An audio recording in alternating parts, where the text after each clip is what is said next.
I'm going to start with you, Ashley. This is a lot of pressure to go first. Do I stand? Do I sit? No, you can stay seated. Can I get you Seated. some water, some coffee? Would you like a beverage? No. All right, good. Ashley Trout.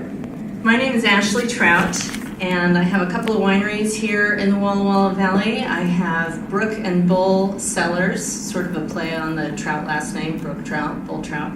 And then I also have Vital Wines, which is a nonprofit winery for better health care for vineyard and winery workers in the Walla Walla Valley. All right, let's go to Nina. Good morning. It's lovely to be here.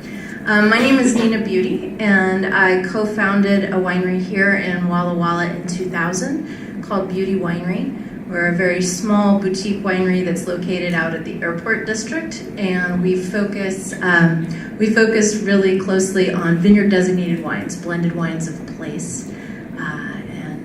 That's great. That's amazing. How small? When you say small, what do you mean? Yes, small is relative. Yeah, there's a lot of Californians in the room. Yes. So our winery makes 3,500 cases per year. That's delicious. Agreed. Thank you. Annette. I'll second that. I love you.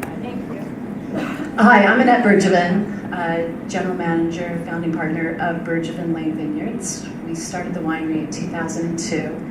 I'm a fifth generation Walla Wallan, so I'm here, deep roots. We always think our grapes have deep roots, but I think ours extend beyond that a little bit. I do not do math. When you say fifth generation, when did your relatives arrive in the valley? 1864. And actually, I came with them. I'm just well preserved. I think it's the Walla Walla Valley wines. It's kind of cool. I had a couple quick observations when I walked in. It's one of the first times where people don't say, put your cell phones down. And I see phones up, that's kind of cool. A lot of us came right before this started, because in Walla Walla it takes about 8 minutes to get anywhere. If there's traffic, like if we have to wait 2 minutes at a stoplight, we freak out. Like we almost can't go, we just go home. And the last thing is kind of a pro tip. I think your badges, even when you go out tasting and you go to these folks that are sponsoring, I bet if you walk into a tasting room and flash your badge and say, hey, we all like to barter, so I bet you can barter really well with this for a free tasting. So go out and visit the valley, and thank you for being here. Great tip. Let's come back to Miriam. Hi everybody, I'm Muriel Kenyon with Otis Kenyon Wine. I'm the general manager. It's my family's winery. We've been making wine since 2004. I am not born and raised here, but my dad was, my granddad was, and my great-granddad was. So I have kind of some deep roots that kind of skipped a generation there. So, yep, I've lived in Walla Walla since 2005 and absolutely love it, and it's my home. Miriam, thank you. Just a quick survey. How many of your wineries are bringing in fruit today? Yeah. Oh. Most all of them. All right, good. So I'm going to ask the first question before we hand it over to you, and I'm give you a little bit of background. As a destination marketing organization, that's how we're classified. We had the good fortune of hosting a conference of CEOs from around the Western United States. DMA West is the organization. It's our professional trade association, and we hosted the CEO Summit this last summer. And so we had about 75 CEOs from around the country, and a lot from California wine country. In fact, I had 7 from California wine country, Sonoma and Fairfield and Tri-Valley and et cetera. They got to get out into the city a good bit and explore, and that's what we do whenever we go someplace as destination marketers. We want to see what other people are doing in their destination that we can steal. And I would say to a person, they all came back and they said the same thing to me, which was, we live in wine country, we market wineries, we market this business, this is a big part of what we do, that's our big tourism trade. Somehow in Walla Walla, the experience has been exceptional, friendly, nice, collaborative.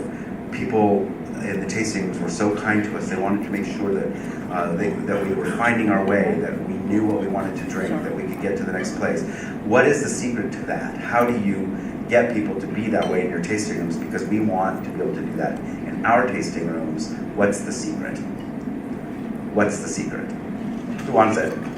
I'm not going to make you all answer it. I have the microphone, so I'll Yeah. go ahead and take it this time. So Muriel, what's the this is not a secret? technical question, and I am not a winemaker, so I'm going to have all the technical questions go this way.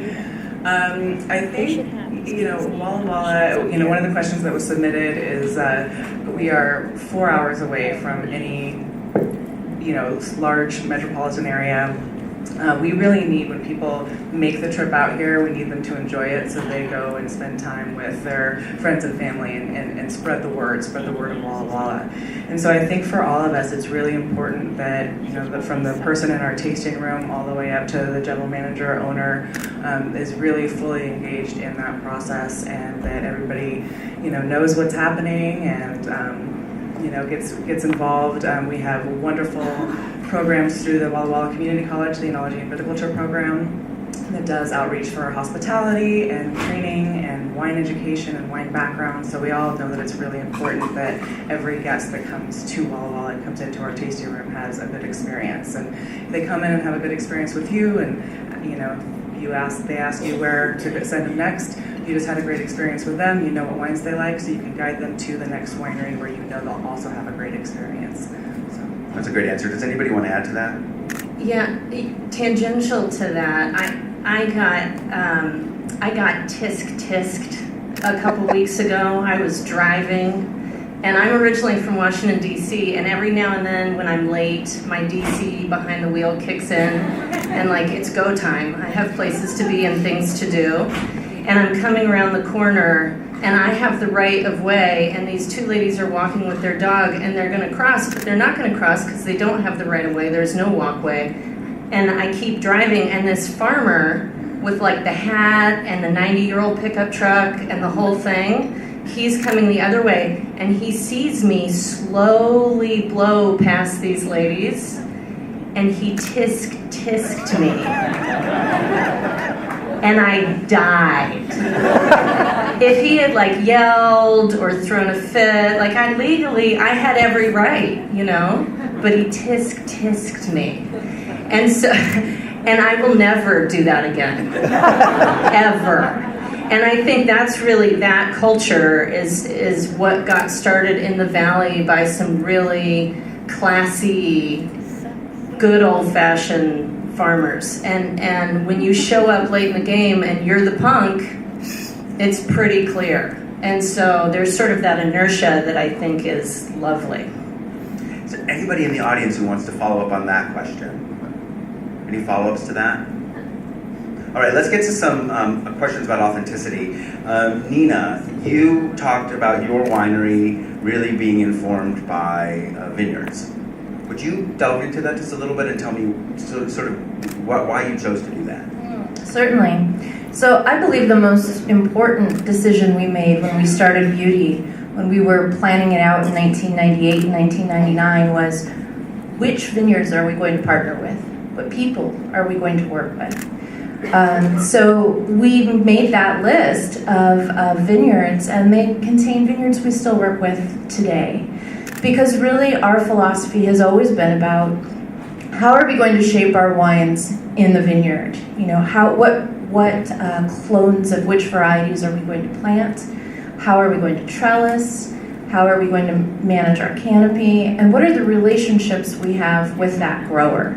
I remember, for instance, Finney Hill Vineyard, which is very pivotal in our portfolio. We make 2 wines from Finney Hill Vineyard. For those of you that might not be familiar with Finney Hill, it's just across the street from Shampoo in the Horse Heaven Hills. They're just bisected by Alderdale Road. And when I first met Dick and Cheryl Bechtel, who own and manage Finney Hill Vineyard, Dick told me all about his 100-year vision. And for those of you that know Dick Bechtel, this is not surprising. But he has this multi-generational vision that goes forward on his property that is inclusive of his family, but really a lot about the land. He farmed at Shampoo Vineyard. He was responsible for planting some of the early blocks there in the 70s and 80s of the oldest Cabernet at Shampoo, which was then called Mercer Ranches. So it's this backward and forward-looking vision, and to be able to partner with people like that and stand on their shoulders and develop shared visions to carry forward is really important. So it is about the grapes, and it is about the trellising, but it's very much about the relationship. And so I look at wine as relationship in a bottle. It's the relationship to the land and the weather and the people and the grapes. It's the summative spirit of relationship to me. That's my lens on it. So choosing those vineyards is very multidimensional to me. Does anybody want to add to that? Anybody have a more? That was beautiful. Thank you. I'm hiding on the corner because I'm trying not to block a camera. We good? Yeah. I kind of thought you might have something to say. One of the things when we got started is my dad was actually one of the visionaries in a partnership for the initial vineyard for Canoe Ridge Vineyards in Horse Heaven Hills. And he looked at it as Washington State being a great place to grow grapes. And I had the privilege of talking to one of my counterparts yesterday, Debbie Frohl at McColl. And she's been their GM for many, many years. And she said, we're still a speck of sand out in the wine world, Walla Walla in Washington State. People on the East Coast wonder how we even grow grapes. I mean, I think that's evolving. But, they look at the map and, we have to get to this side of the Cascades where we can kind of control the amount of water in our vineyards. And then we're fortunate enough here to keep pointing to this little corner in our little slice of heaven, Walla Walla. And I think just in general, it's just a great place to grow grapes. And enough people don't even understand that yet. And so we're working on getting that message out there as well.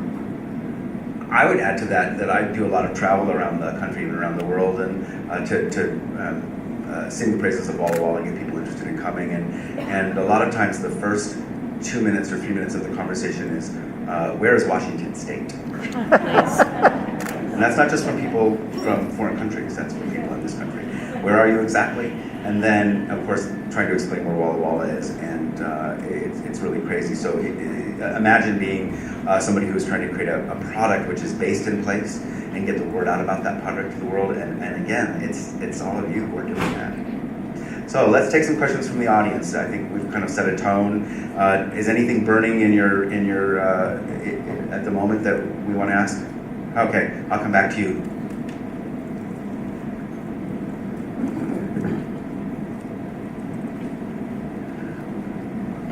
Michael Beltran, who are you and what do you do? Very good. My question to Ms. Trout, and I think it's noble what you're doing. I think it's also critical to the industry. When you work towards improving the lot of the people that actually do the vineyard work, I've asked a couple of people in the few days I've been here about the crisis in labor, qualified labor, to do what it takes to truly manage a vineyard, not only to do all of the grunt work about pre and post plus the harvest. I'm impressed by this, and I think it's a challenge. When we were in Lodi, they were talking about, well, with the labor problems we're having with getting people to do the work, it's going to force us to do more and more mechanized harvest. I think in the true idea of quality wines, it's a hand operation. But I would like to hear more about what steps are being taken to cultivate these people that come here and work, and what do you see as perhaps the long-term objective? Thank you. Michael, thank you. Ashley, why don't you start with that? Yeah, that was about 15 questions. Hope you guys have some time. As far as just switching to mechanical harvesting, that's impossible. A lot of these vineyards were planted with spacing that won't allow that. So that's its own deal, right off to the side. And then you look at mechanical harvesters, the technology really is becoming phenomenal. I wouldn't in its own right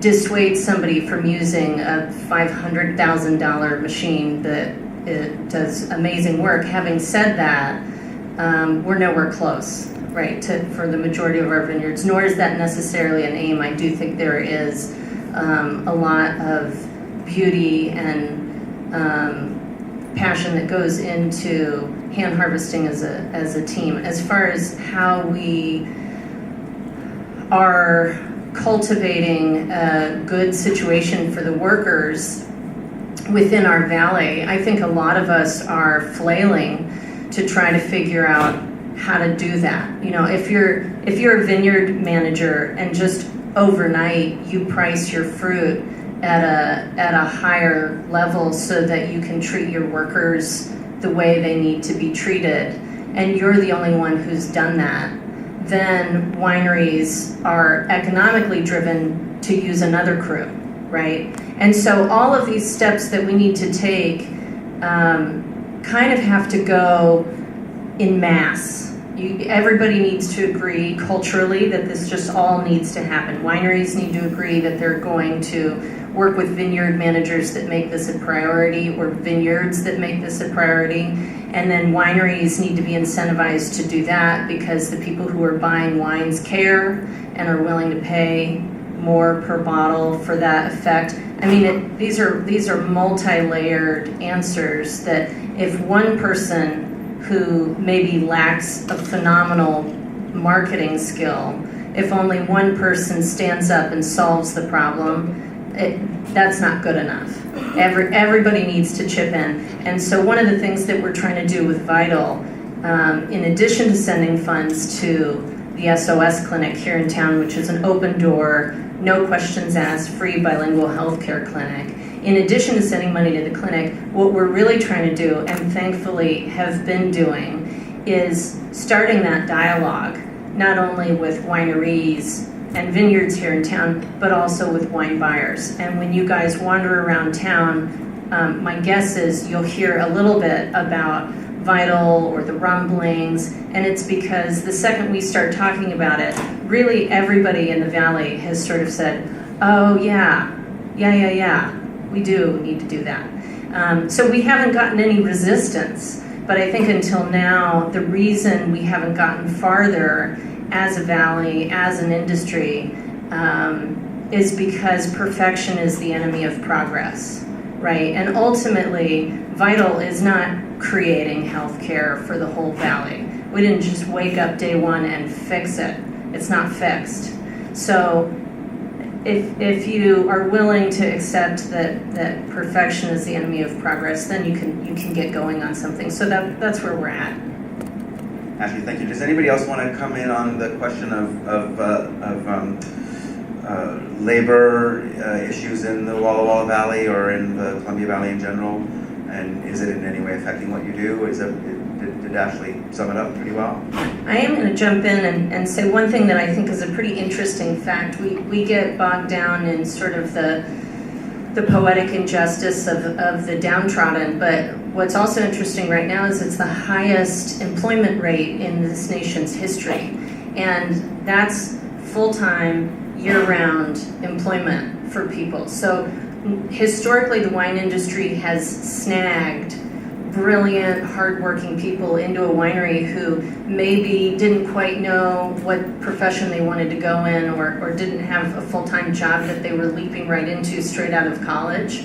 Well, now everybody's got a full-time job they're leaping into straight out of college. And so we're not snagging any of those brilliant people who had nothing to do for a hot second. And once we've snagged them, we keep them. The wine industry is a fun, rewarding place to be, but we don't dangle carrots of high salaries year-round. So we kind of need to grab you when you're in that little pause moment. Otherwise, you're gone, and you don't know how fun it is, and you never walk through our door. So I've seen that labor shortage as well. Anybody else want to take this on? All right, Muriel Kenyon, why are you here? Why am I here? And I mean, why are you in this business? What drove you to this? You invited me. I did. Why am I in this business? Yeah, what got you here? It's a great segue to what Ashley just said. I was on a path that I had been on since, day one. I was going to be a psychologist, a school psychologist, work with kids. I taught preschool. I taught special ed preschool for years. And I got accepted to a grad program. And I thought, I'm just going to take a minute. I'm not quite ready to go right into here. My parents had started to make just a little bit of wine in Walla Walla, just 80 cases in 2004 is how we started. So I knew what was happening in the wine industry here, and I just thought, I'll move to Walla Walla for a little while. I've always loved wine, want to get involved in it. And so I deferred my acceptance to grad school and came and got a job working at Pepperbridge Winery. And then that year came and went, and I deferred again. And then that year came and went, and I thought, let's just call this what this is. I'm not going back to school. So I definitely got grabbed in that pause moment, and very, very glad that I did. It's to Ron's point earlier about making wine. I spent those first 2-3 years helping in the cellar, and between the cold and the hot and the bees, I'm happy to be on this side of the table now. Like open up a bottle of wine, sharing it, talking about it with you guys, but I'll let these ladies do the hard work. So that's why I'm here, and that's why I'm here, and the reason I stayed is because of the community. This is just an amazing group of people to work side by side with. I can't tell you how many times I've had to make a panicked phone call or received a panicked phone call in the middle of harvest or whatever's happening, and somebody's going to help you out, and it's just absolutely fantastic. We are all here because we want to be here. Walla Walla, again, is so far away from any place. There's a reason we all chose Walla Walla, and it takes a special person to choose a place like Walla Walla, which means that we've got really special people here. So that's why I stayed. Thank you. I'm going to take a second.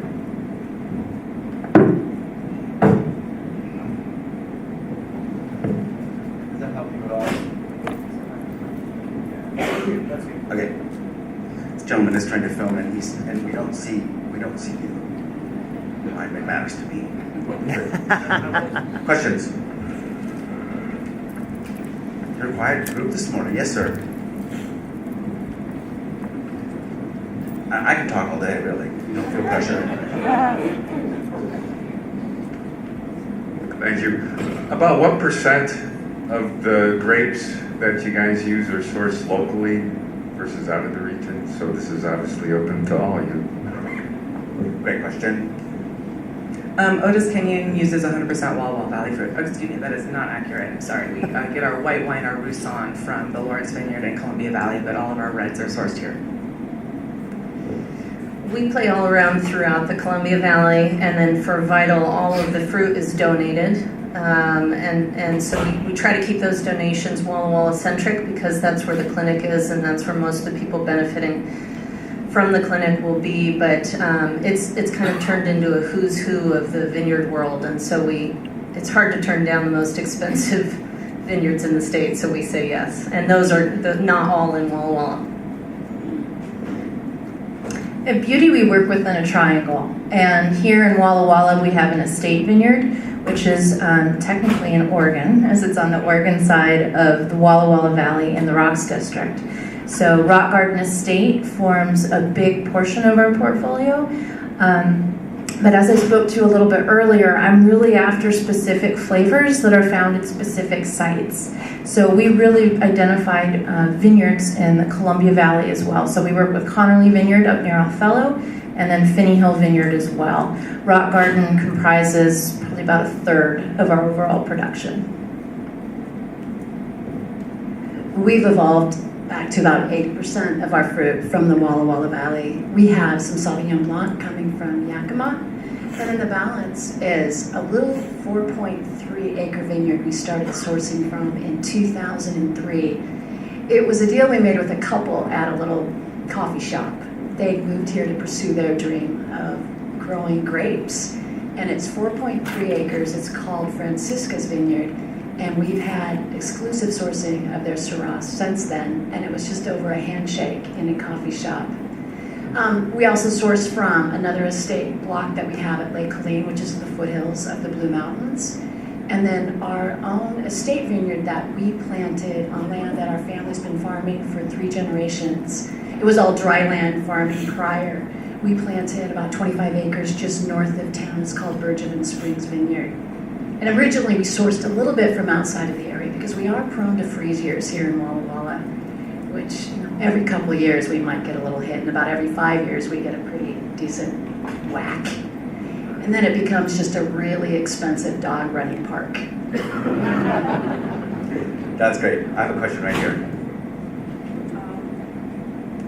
Where outside the U.S. you ship Walla Walla wines, and how people here see the market outside the U.S.? Is that any on focus, interested, or something?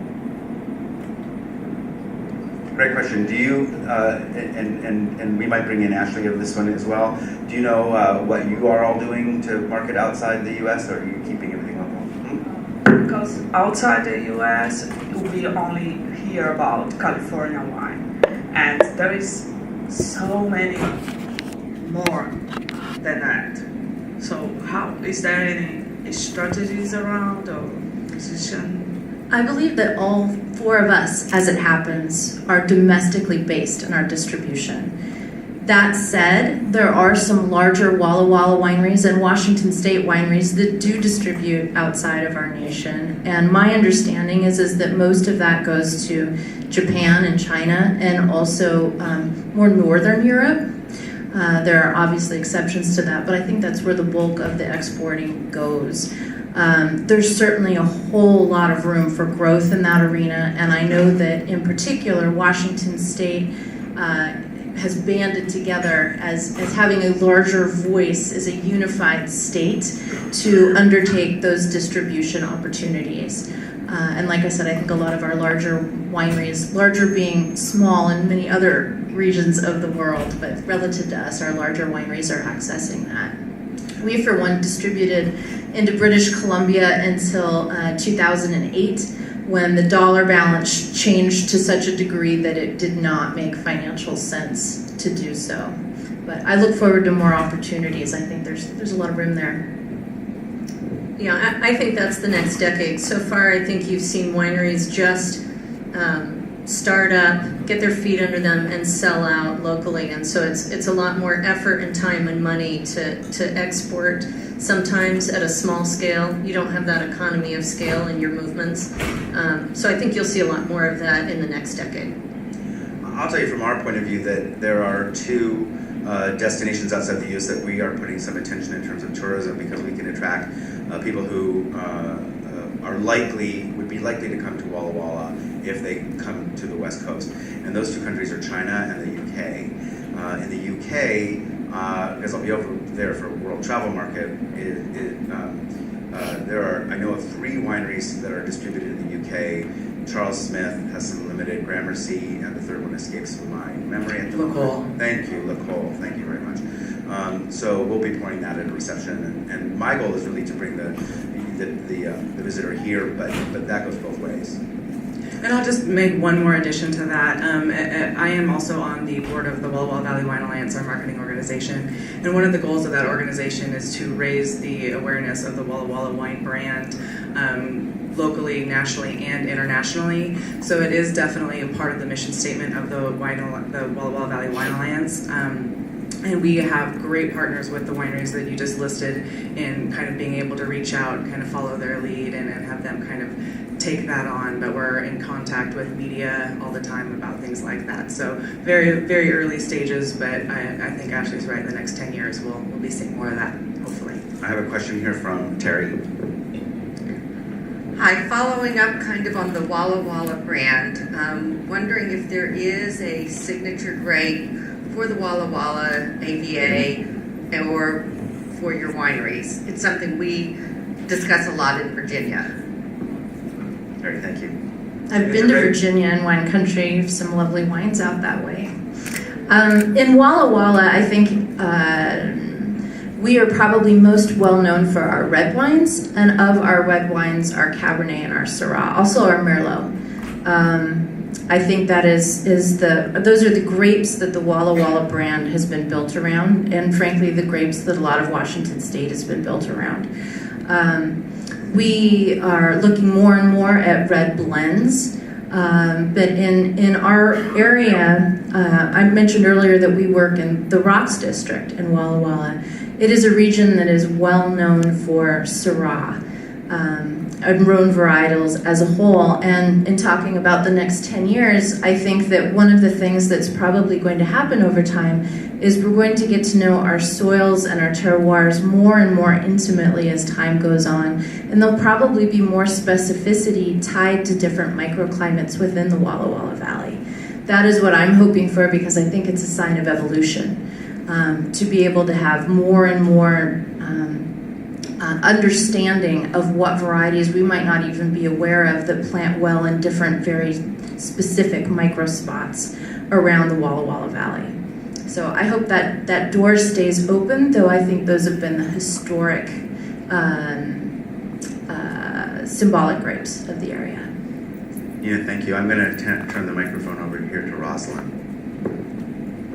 Hello, this is on the marketing theme, but just a little bit of a different question.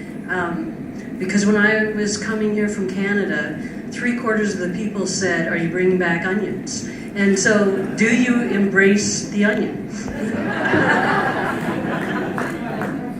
Absolutely. We call my daughter our little Walla Walla sweet, and all of the lovely women on the panel, and even the guys in the tasting room, and they were super cool. We embrace, Walla Walla is this culture. We have to embrace everybody. We're a little island. It's not like you can walk around and make somebody angry and go, oh, well, no big deal, I won't see them tomorrow. You'll probably see them at coffee. Yeah, you'll get tis. That's very funny. Because she used the phrase, I slowly blew through the intersection. And that's what kind of caught my eye. But we absolutely embrace our neighbors, our fellow wine people, because that's what makes, I think, Walla Walla super unique, is our ability to work well together. It wasn't even an intersection. Wasn't even an intersection, she says. Wasn't even an intersection. I'm going to let Steve ask the next question. Thanks. I guess my question, in shorthand, is what do you want to be when you grow up? Everyone, whether as a blogger, you decide what you want to do with your blog, are you going to try to monetize it, what are you doing? So with your wineries, do you really want to grow? What plateau do you want to hit? So what do you see yourself? Where do you see yourself in 10 years?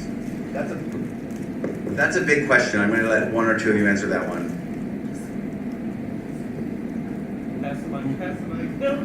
Who wants that one?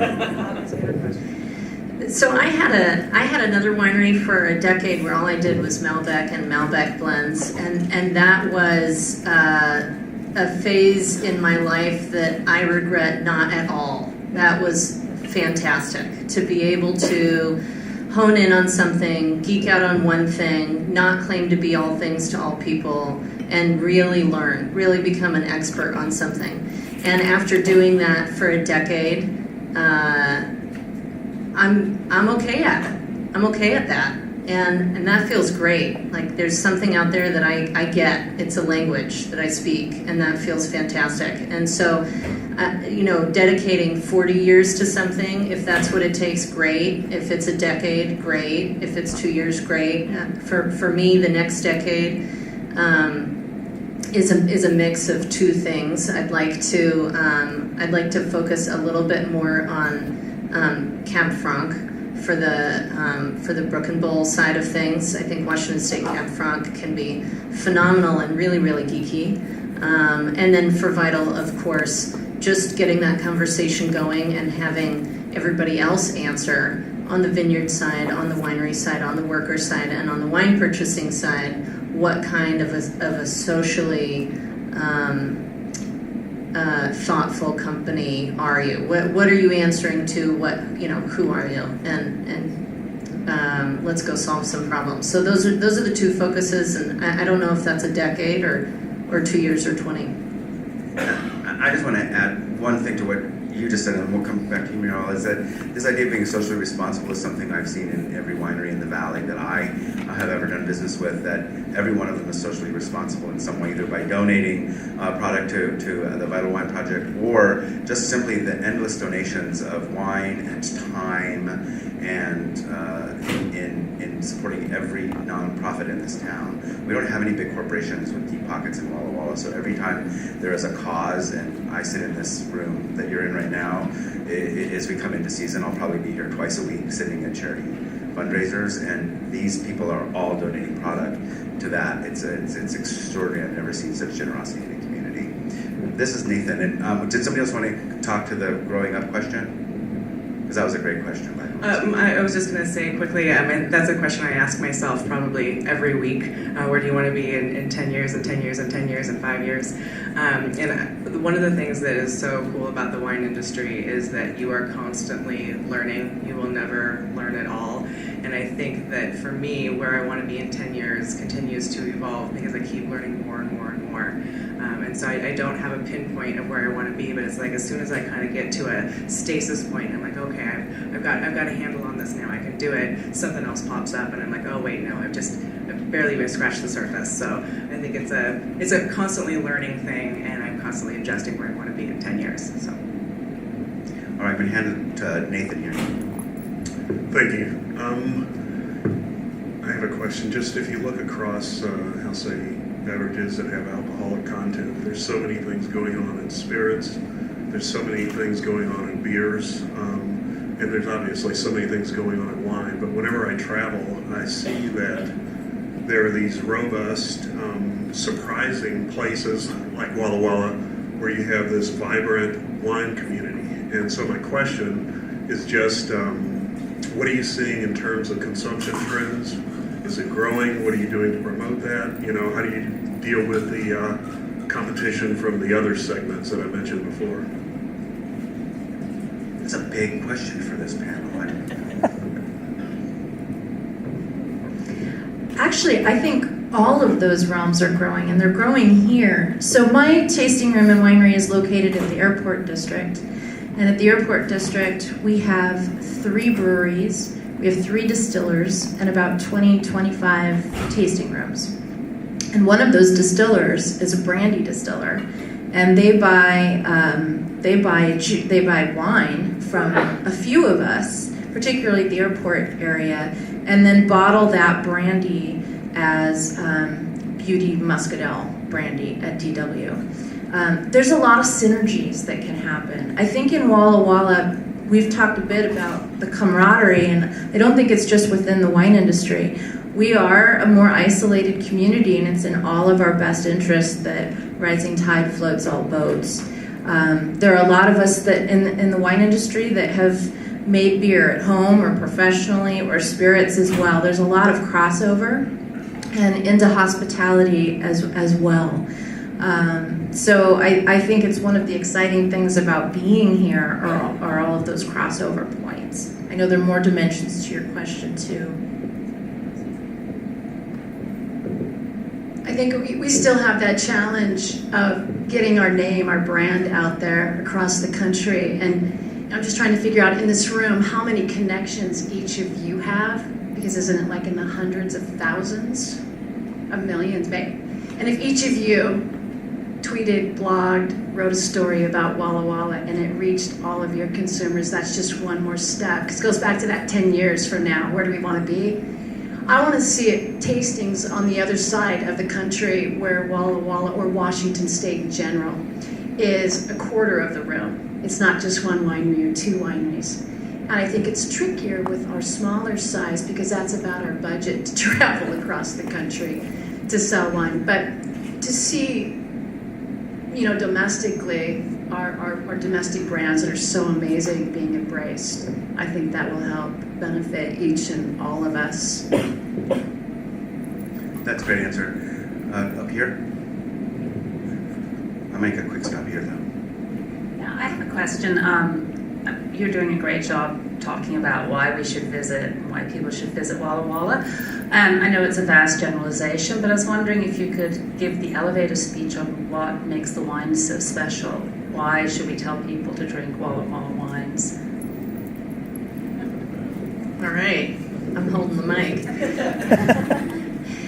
So Walla Walla is one of the few wine growing regions in the world. Aside from Argentina, I'm not sure of a single one that sits in a rain shadow. So what that means is that we've got mountains off to the west of us that catch a lot of the humidity. So when you look at Chile and California and the Willamette Valley, all of those guys don't have control over the amount of moisture and humidity and rainfall, Virginia included, that land on those grapes. And what happens when you get a big downfall of water is it literally waters down your wine, in addition to creating mold and mildew problems and pest control. All those things get harder. So you've got a real one-up on the competition if legally you're allowed to irrigate, which in Europe you're not, here you are, and you have this rain shadow effect. So we're already off to the races in that respect. And then in addition, we've got, thanks to the Missoula floods, just a phenomenal multiple soil profiles that we can play within. And then lastly, when you think about sort of the sun never sets in Alaska in the summer, right? Well, here we are one of the higher latitude. I should know that by now. We're one of the higher latitude wine growing regions, and so what that means is during our growing season, we actually have more sunlight hours each day than a lot of other regions. That's compounded by the fact that in those coastal areas, Napa especially, you get fog for the first part of the day. Now that does allow you to do things like grow zin, that grows unevenly, and so when you get it in fog, it sort of calms down and the cluster catches up to itself a little bit. That uneven ripening evens out. Well, we don't even out that ripening, we blow it out of the water. So the problem with zin for us is the grapes that are pretty ripe on that cluster, just, gone. And then the grapes that aren't even close to ripe, you can't catch a breath and then the whole thing's blown out. But aside from those sort of finicky varieties, you wind up with just Disneyland for grape God. You've got a ton of sun, so you do have to learn how to manage your canopy because you can't sunburn those grapes. Don't grow a big canopy and then chop it all off halfway through the summer. But that's 101. You can figure that out. And then we've got control over our irrigation levels. So from there, it's just a matter of tweaking, and this is what I'm so excited about for the next really 2 decades, tweaking what clones and what really interesting varieties you can grow, because the world's your oyster out here. 120th floor, that was amazing, thank you. Elevators. Anybody else want to give us their pitch? That was an awesome answer, thank you. Yeah. This is Suzanne. Hi, I'm Suzanne. I want to move from making wine to how do you sell wine. And what I notice in America is this massive consolidation of the wholesale tier that makes it harder and harder for smaller wineries to sell at all. And Walla Walla is full of small wineries. So my question to you is, how are you going to cope with that going forward? But also, and with that, I suppose, the move to direct to consumer. So how do you see yourselves managing that big sea change that's happening in the US? Great question. If anybody has that answer, please, we all want to know. Somebody's got the solution. I think it's just staying on top of what is going on. All of us are making very small amounts of wine. We're fortunate that we do our direct-to-consumer, for Otis Canyon, our direct-to-consumer is very strong, and so that is not affected by kind of the bigger changes, and that's where we sell the bulk of our wine. Distribution has always been a struggle, even before consolidation. You heard Annette talk about budgets. When you make 3,500 cases of wine, your budget to go out and visit all of your markets is pretty small. I pick 1 or 2 a year and focus on it. So it's a challenge for a small winery. I think you just have to keep at it, keep those relationships going, and continue to be communicative and hope that you have a good partnership with the wholesaler. I've been dealing with this issue firsthand. There are a couple of markets that we've sold wine in historically where we no longer do, simply because some of the very large distributors have purchased the small to mid-sized boutique distributors we were historically working with, and you get lost in a book as a small winery.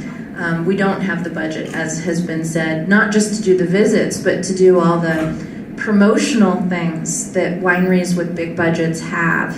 I've been in large distribution warehouses where they've opened a door and shown me where all the props, where all the incentives, all of that. It's like the back theater in terms of what they have stored for various wineries, and that's not where we are at all.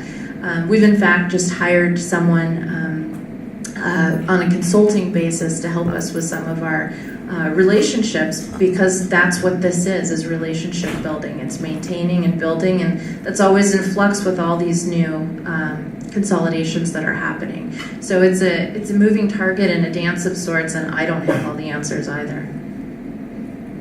I would just say, too, that's a great question, and it's a really hard question to answer, but that's kind of what the Wine Alliance with Ashley and her team and our organizations are trying to mitigate, is to get out there. You know, I spend a good part of the year on the road telling the Walla Walla story about the whole town, not just wine, but obviously, of course, including wine, to create that high-level awareness, or even that really personalized awareness. And it's really a one-on-one relationship thing. So the more often I can get a group of folks like the ones who are giving us their time today to come out and tell their story, the more attached you're going to be to the product. I mean, you know, we are trying to manipulate you into falling in love with us. Like us, swipe left. I don't know what you're talking about. All right, there's a question right here with Reggie. So, because you have an AVA that straddles basically 2 states, I'm sort of curious how the Walla Walla Oregon brand fits into the overall Washington-centric Walla Walla brand. Did everybody get that? Our AVA straddles 2 states, Oregon, Washington. So, what does that do to what we do? Well, I was a part of the group. There was a small group of us that got together to get the Rocks District designated as a new AVA several years ago. That was approved in February of 2016, so it's not been that long. One of the reasons I was so very excited about that official recognition is that it really showcased how well Washington and Oregon can work together. It really brings them together in a place of camaraderie that I felt really good about. And I've been a part of a number of events now with Beauty that showcase the Rocks District with many other producers of that area, that has brought together people from the Walla Walla Wine Alliance, the Washington Wine Commission, and the Oregon Wine Commission. And the amount of synergy and creativity that comes out of that, I think, is really exciting. It, you know, we all individually have wineries to run. We live in a capitalist society, but it doesn't always have to be about competition. And in that sense of bringing folks down, we can bind together and build each other up. And I think that having that 2-state AVA is a really nice movement in that direction. There's historically, I don't want to paint it like it hasn't been that, there's historically been that, but it really gives a nice ability to showcase that relationship and go out into the greater world. We're talking about reaching more awareness throughout Washington, state, I'm sorry. We're talking about creating more awareness throughout the U.S. and then, you know, going internationally too, having that much more of a voice as what we are in this region, and of course in Walla Walla as one of the jewels of that region, is that much more exciting. So we have to act like one big boat, not a bunch of little boats, and we'll all float. It's another way to cut the pie. I'm really straining that. Yeah, Ron, one way to add to that too is we make for a hell of a wine dinner. You get like that kind of cooler climate too, the Rocks, Walla Walla, and it's a really fun event for folks out there when we go and collaborate together. This is Terry. Hi, thank you so much for this panel. You guys are great. When we write about Walla Walla and Red Mountain and all these other places, is this a red wine story, or is white fall into the picture at all? I had a wonderful glass of white wine when I first got here, and I've had very little white wine since then. So in discovering new terroirs and new clones and all this other stuff that you guys were talking about, which is great, is white wine fitting into the picture more or less? Well, at Beauty we have almost half of our production is white wine. So again, we're 3,500 cases, but we've made a serious commitment to white wine, and we did that coming out of the gate. I think of it as a yin and a yang, and I want the whole thing. So white wine is critical to our portfolio. The white wines we happen to bottle are from outside the Walla Walla region. So there is that. I have a long-standing connection to Connor Lee Vineyard, which goes back well into the 90s. I specifically wanted to work with that vineyard to make Chardonnay. It is a particular hallmark of Chardonnay that I'm in love with. So for me, it isn't so much Walla Walla or not Walla Walla, it's that vineyard.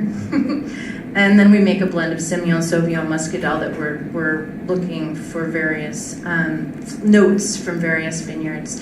I think there's a lot of potential for white wine in Walla Walla, but there's certainly, it's not where the focus has been as much.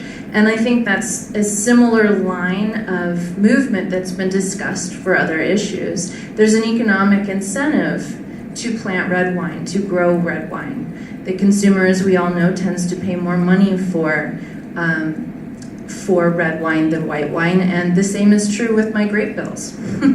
You know, it costs more. So there's a whole flow of that, and I think that there's definitely the terroirs that are discovered here, that are yet to be discovered here, and a lot of it is educating folks that that's possible, getting more glasses out to more people, and there's room, there's space. I'm going to expand on that just a little bit. So first off, everybody should go try Nina's white wines. She's killing it. But the other thing is white wine has kind of a triple loss going for it. So the population at large has been trained to pay more for red wine because red wine, quote unquote, costs more to make because we're sticking it in expensive oak, except sometimes we're not.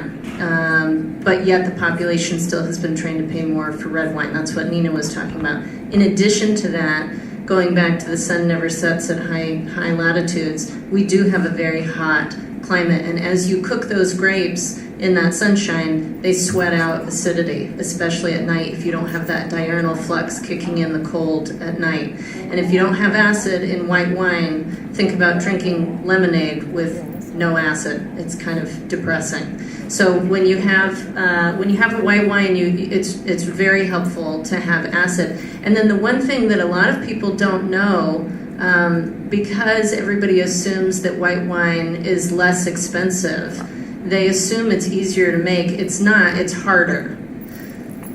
Right?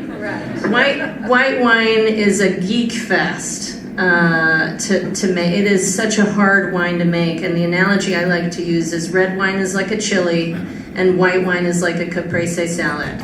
So with white wine you have fewer ingredients. You don't have the oak that you're playing around with. It needs to be heat stable or it'll go cloudy. In red wine it can be cloudy and you don't know it. It needs to be cold stable or it'll throw potassium bitartrate crystals and freak you out as a population. It needs to have the acid, or you're going to notice, and then it needs to have those phenolics. And in addition to that, you need to nail it in a much tighter timeline because you're going to bottle it earlier. So white wine's extremely hard to make, and even great winemakers can't make a good white wine sometimes. I would so happily have a whole conversation about this because I've noticed that when you go to a wine tasting or party and all the winemakers, of course, gather at the wine table where everybody's brought something, the winemakers gather at the white wine table. Yeah.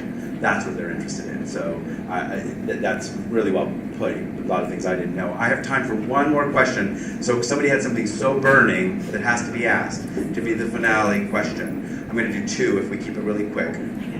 This is Wendy. Curious, you're at a wine bloggers conference talking to all of us. From a social media perspective, what do you guys do to get your name out there, and what do you think Washington Wines can do better? I think we can do everything better. I think we, for me, and I know this is true for several of the women on this panel, I'm kind of a one-woman show, and so when the fire goes off one place, I go put it out, and I come back and I put the fire out in the other place, and it's definitely something that gets dropped to the bottom of the list, and it has to be a conscious effort.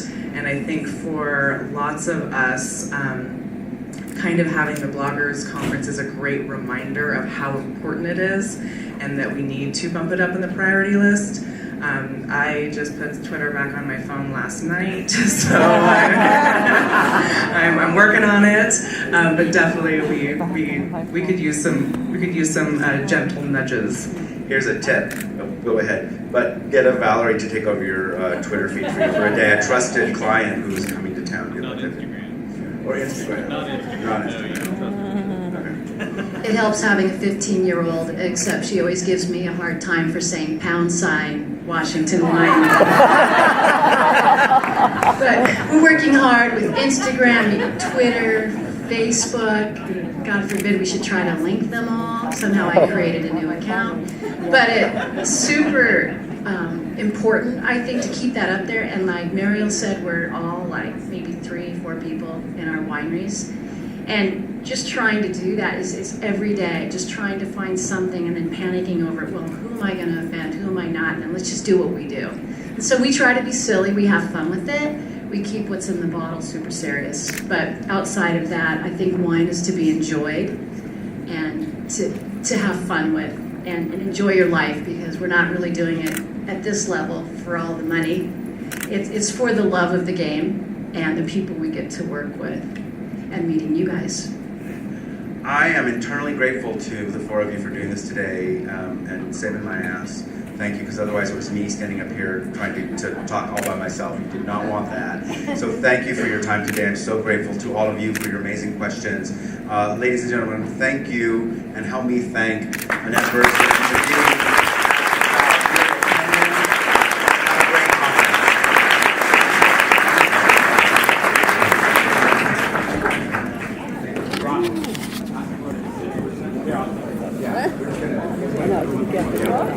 Introduction to Walla Walla.